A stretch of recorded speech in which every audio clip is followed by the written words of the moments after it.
Hi everyone, मैं प्रिया और अपने चैनल पर आप सभी का स्वागत करती हूँ। चलिए दोस्तों, तो आज हम जानेंगे कि जो हमारे कलयुग में क्या कल्कि का अवतार हो चुका है ना? क्या वो गुप्त रूप से कुछ कार्य कर रहे हैं कल्कि जी? देखिए, सबसे पहली बात ये कि इस वीडियो में ये जो मैंने जो टाइटल दिया अभी आपको, वो बहुत ही रहस्यमयी है ना? देखिए, सबसे पहली बात ये कि जो हम आपको कल्कि अवतार के संबंध में जो भी आपको बातें बताएँगे, है ना? वो हम विशेषकर हमने देखा है कि श्रीमद् भागवत महापुराण और विष्णु पुराण या फिर अन्य पुराणों में भी इसका विवरण मिलता है। चलिए, देखिए सबसे पहली बात ये कि कल्कि जो है वो विष्णु के 10वें और अंतिम अवतार माने गए हैं। कहते हैं कि वे कलयुग के अंत में प्रकट होंगे, जब अधर्म अपने चरम पर होगा और धर्म लगभग समाप्त हो जाएगा। उनका जो जन्म है वो कहाँ होगा? संभल ग्राम में होगा और उनके पिता का नाम विष्णु यश होगा। वह एक श्वेत घोड़े पर सवार होंगे और हाथों में तलवार लेकर अधर्म का नाश करेंगे। अब प्रश्न ये है कि कब बहुत से लोग ऐसा कहते हैं कि कल की अवतार गुप्त रूप में आ चुके हैं। तो देखिए दोस्तों, ये जो प्रश्न है वो आध्यात्मिक धारणाओं और व्यक्तिगत विश्वासों पर आधारित है ना? जो मानते हैं कि कल के अवतार गुप्त रूप में कार्य कर रहे हैं, तो देखिए अधर्म चरम पर है। जैसे क्या? जैसे भ्रष्टाचार आप देख रहे हैं, अत्याचार देख रहे हैं, मूल्यहीनता बढ़ रही है, जो शास्त्रों में कल्कि के समय की निशानियाँ मानी जाती हैं। कहते हैं कि वे मानते हैं कि कल्कि अभी गुप्त रूप से कार्य कर रहे हैं, सत्य, धर्म और चेतना का प्रचार कर रहे हैं, लेकिन आम लोगों की दृष्टि से अभी वो अदृश्य हैं। देखिए, ऐसा भी कहते हैं कि कई संतों और आध्यात्मिक गुरुओं ने समय-समय पर संकेत दिए हैं कि कल की चेतना ने कार्य आरंभ कर दिए हैं। ये क्या था? एक आध्यात्मिक धारणा थी, है ना? अब हम शास्त्रीय दृष्टिकोण से देखते हैं, तो कहते हैं कि कल की अवतार अभी प्रकट नहीं हुए हैं। क्यों? क्योंकि कलयुग की जो सीमा है 4,32,000 वर्षों में अभी कुछ ही हजार वर्ष बीते हैं। जो धर्म का पतन है और अधर्म की जो चरम सीमा है अभी पूरी नहीं हुई है। मतलब जो उनका आगमन है वो शास्त्रों के अनुसार अभी शेष है।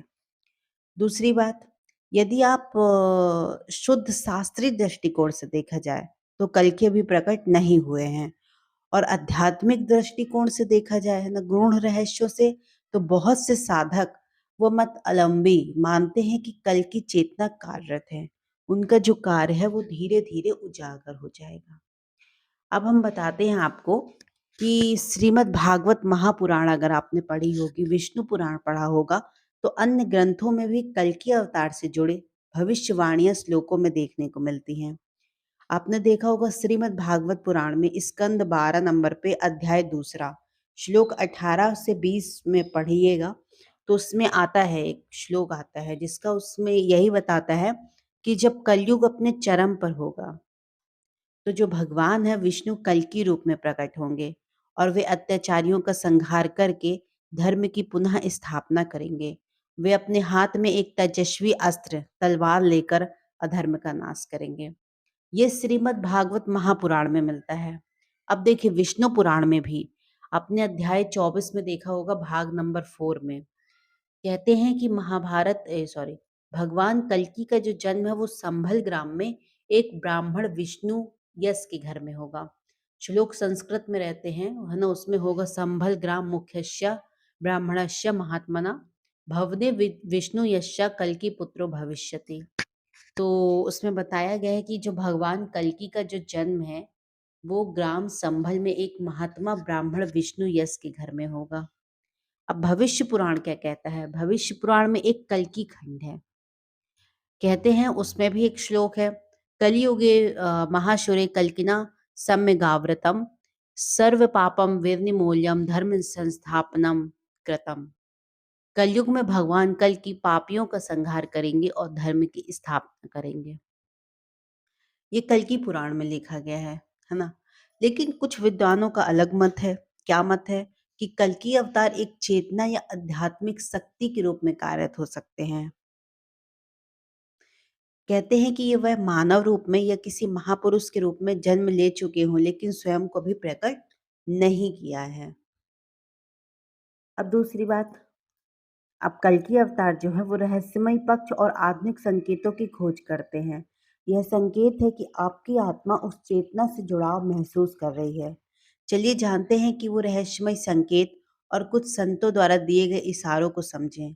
ये संकेत देते हैं कि कल्कि अवतार गुप्त रूप से कार्य कर रहे हैं। जैसे क्या? कल्कि अवतार एक व्यक्ति नहीं, एक चेतना है जो अनेक व्यक्तियों, घटनाओं और माध्यमों से कार्य करती है।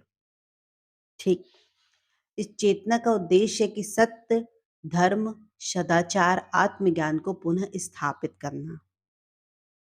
यह जो चेतना है वो अज्ञात रूप से कार्य करती है, जिससे केवल तैयार आत्माएं ही उसे पहचान सकती हैं। चलिए तो देखिए दोस्तों, हम आपको अभी बताएंगे कि कुछ आधुनिक संतों के कथन हैं। जैसे आपने देखा होगा श्री अरबिंदो, उन्होंने कहा कि भविष्य में केवल एक सुप्रामेंटल बीइंग का जन्म होगा जो मानवता को नई दिशा देगा। कई लोग मानते हैं कि सुप्रा जो मेंटल अवतार है वो संकेत करता है कल्कि के रूप में चेतना की ओर। फिर यहाँ पे रामकृष्ण परमहंस या विवेकानंद ने भी कहा है, क्या कहा है कि उन्होंने भी संकेत दिया है कि कलयुग में भगवान स्वयं अवतरित होंगे, लेकिन लोगों को उनका पता भी नहीं चलेगा। विवेकानंद ने कहा कि भारत पुनः जागेगा और एक दिव्य शक्ति इसे नेतृत्व देगी।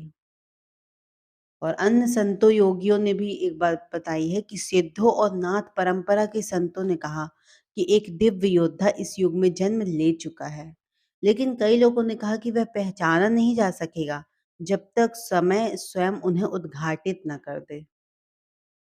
ठीक, तो देखिए कल्कि में बहुत सारे ऐसे संकेत छुपे हुए हैं।